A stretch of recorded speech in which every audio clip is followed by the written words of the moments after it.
In this video, I want to just lay out for you what intra-abdominal pressure is because it might be the key for a lot of people. It is the key to stopping peeing when you sneeze or having any sort of pelvic floor issue of things coming out at times that they're not supposed to be coming out.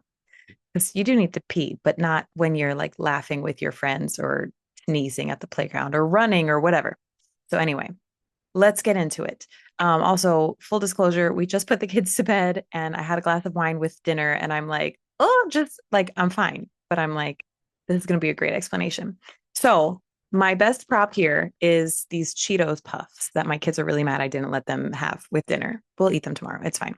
Anyway, so think of your core system. It starts with your diaphragm at the top and goes all the way down to your pelvic floor, and you have the front and the back, right?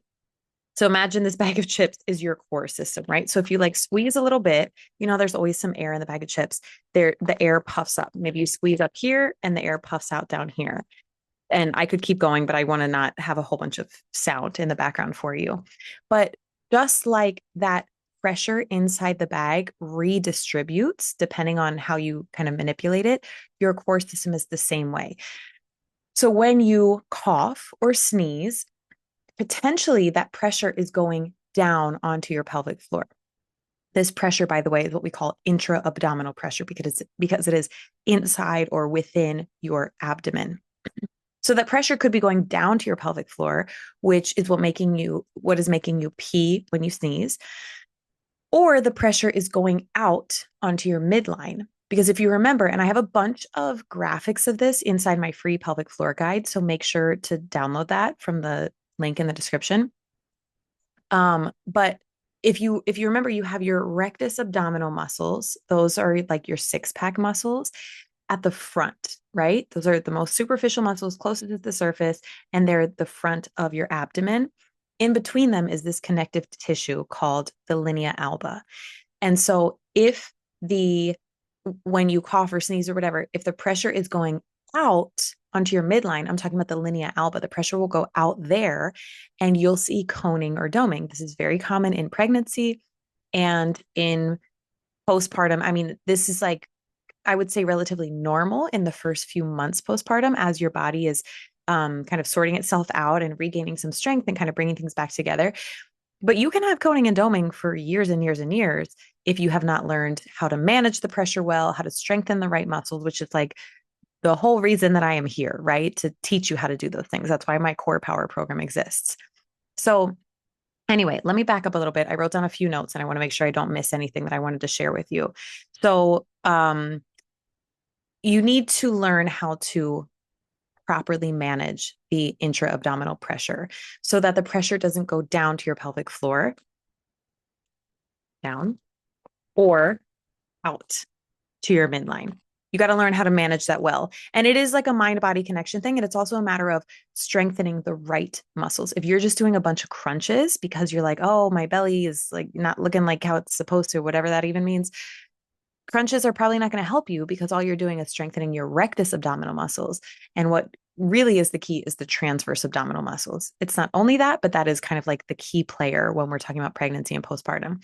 You got to you got to learn to manage the pressure well.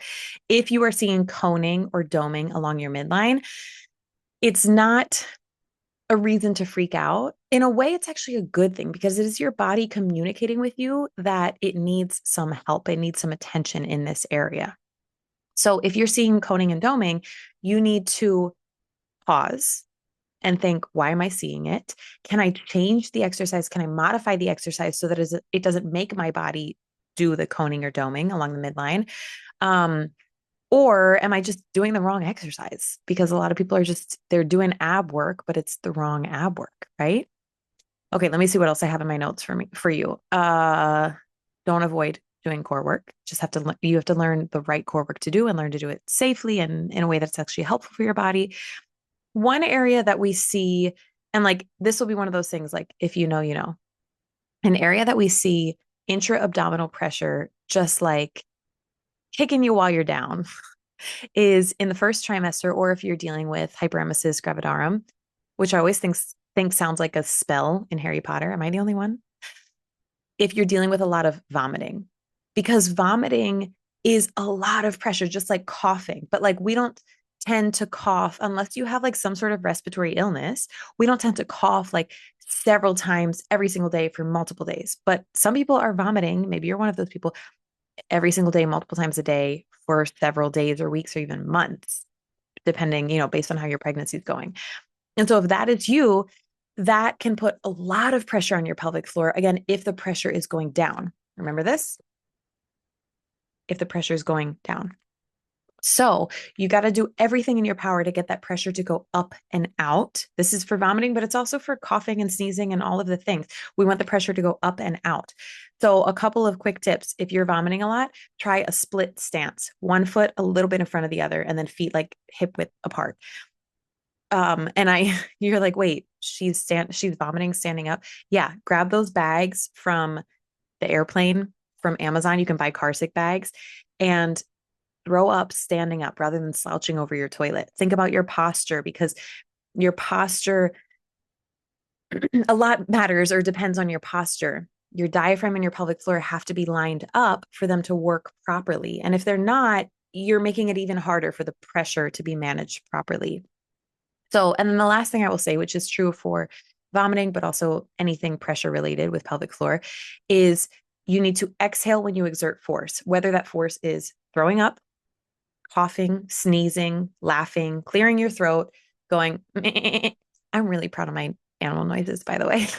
But I noticed like when I'm making animal noises for my toddler reading that book, I Went Walking, I'm like, these actually can put a lot of pressure on your pelvic floor if you really put your heart into it.